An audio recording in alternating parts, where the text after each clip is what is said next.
You've been told fat loss is simple. Calories in versus calories out. Eat less, move more. Lose weight. It sounds logical. It's also dangerously incomplete. And it's why millions fail despite heroic effort.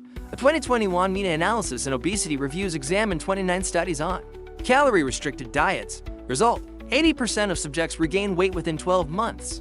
The lie isn't that calories don't matter. It's that they're the only thing that matters. Your body isn't a calculator. It's an adaptive organism that responds to signals, not just math.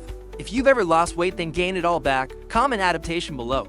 The calories in, calories out model persists because it's simple to sell and appears scientific. Fitness influencers love it because it requires no nuance, but human metabolism is complex.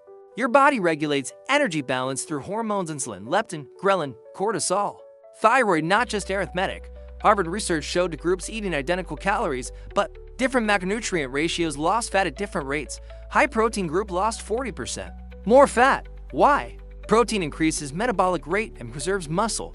The math was the same, but biology wasn't. Calories matter, but context determines everything.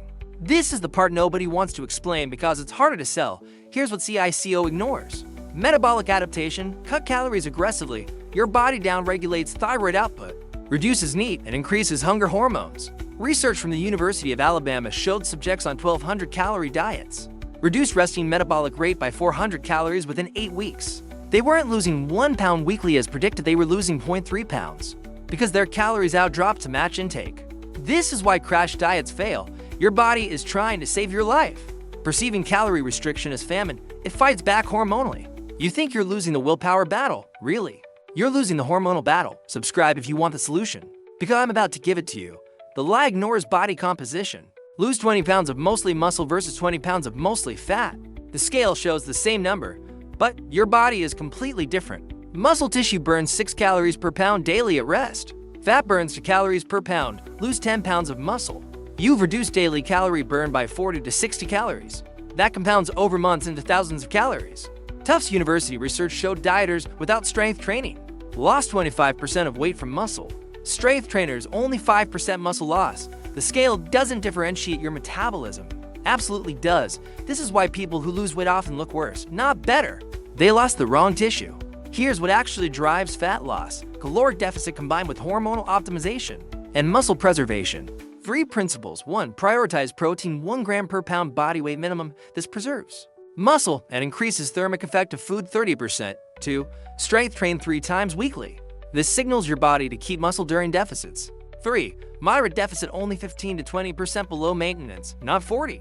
This minimizes metabolic adaptation. Journal of the International Society of Sports Nutrition research validated this. Subjects lost 92% fat versus 73% with traditional calorie restriction. Like this video if this is the first time anyone's explained the difference to you. Week 1. Calculate true maintenance calories. Track current intake for 7 days if weight is stable. That's your baseline. Week 2. Create 15% deficit but increase protein to 40% of calories. Add 3 strength sessions. Week 3. Add 8,000 daily steps for NEAT. Maintain the same food intake. Week 4. Assess. You should lose 0.75 to 1.25 pounds weekly. Maintain strength in gym and feel energized. University of Illinois research showed this approach retained 100% muscle mass. During 12-week fat loss phases, you're not starving, you're strategically fueling fat loss while protecting metabolism. What if I'm not losing weight? Check protein intake first. Most people overestimate consumption. Verify you're actually in a deficit using a food scale for 3 days. Ensure strength training is progressive overload. What if I'm losing it fast? Increase calories 100 to 100 daily. Rapid loss means muscle loss. Can I do more cardio instead of strength? No, cardio doesn't signal muscle preservation. Research from Duke University showed cardio-only groups lost significant muscle mass. The protocol isn't flexible in strength training, it's the foundation that allows everything else to work. Comment your biggest question below, and I'll answer the top ones in next week's video. The lie keeps you trapped on the scale, watching numbers fluctuate without understanding what's actually changing inside your body. The truth is more complex, but infinitely more effective. Follow this corrected model for weeks. Take progress photos and strength measurements. Not just scale weight.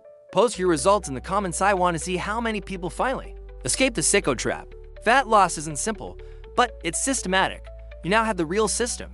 Most people will watch this, nod along, and change nothing. They'll go back to doing what's comfortable instead of what works. Don't be most people. The information is free. The application is where most people fail. You've made it this far. That means you're different. So prove it for weeks. Follow the protocol exactly. Then come back and tell me I was right, because I already know I am. The question is whether you're willing to find out.